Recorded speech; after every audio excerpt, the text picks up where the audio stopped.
Hello, welcome. I'm glad that you're here with us today as we continue our chronological read through of the Bible. Today we're going to read about the end of the reign of King Ahab, and then we're going to read a little bit more about the reign of King Jehoshaphat. There's really two nearly identical accounts that we're going to read today. One is from 1 Kings chapter 22, the other is from 1 Chronicles chapter 18.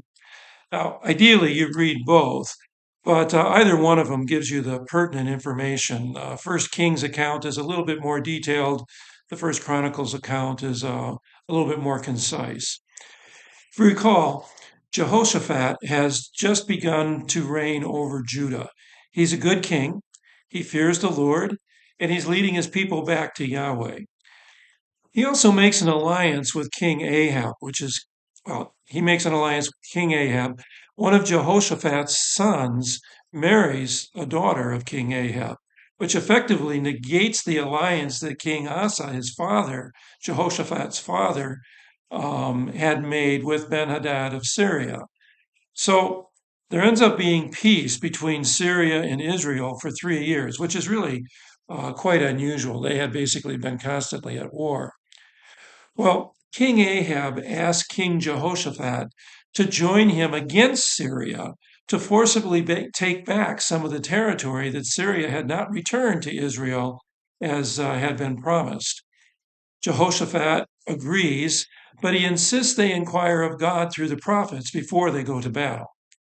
Some 400 of Ahab's prophets affirm the idea and encourage them to go to battle against Israel. They'll be successful.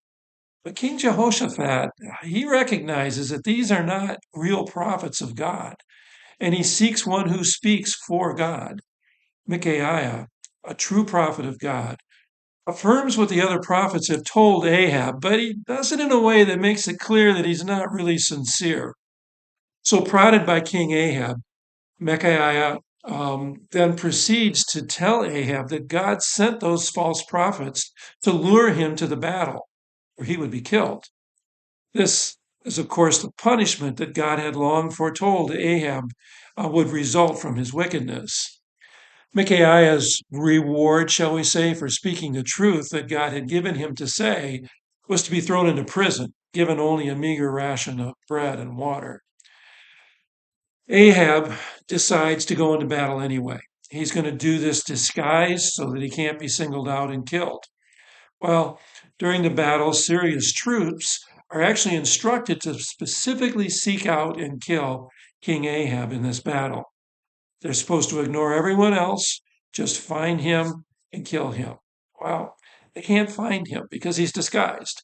Still, a random arrow strikes King Ahab, and later in that day, he dies from his wounds, just as God's prophet Micaiah foretold that he would die. Now, God allowed Ahab in his sin to be further tempted by Satan. Indeed, the punishment for his evil is going to be extracted if he falls into this temptation that comes.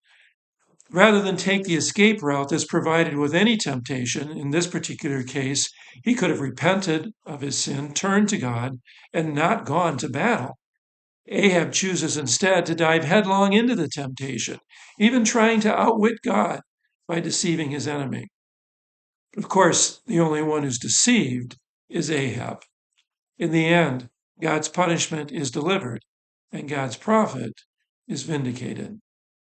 Temptations will indeed come to all of us. They come for various reasons. Let us always pray that we lead a godly life so that temptations do not come to us as a chastening because of our sin.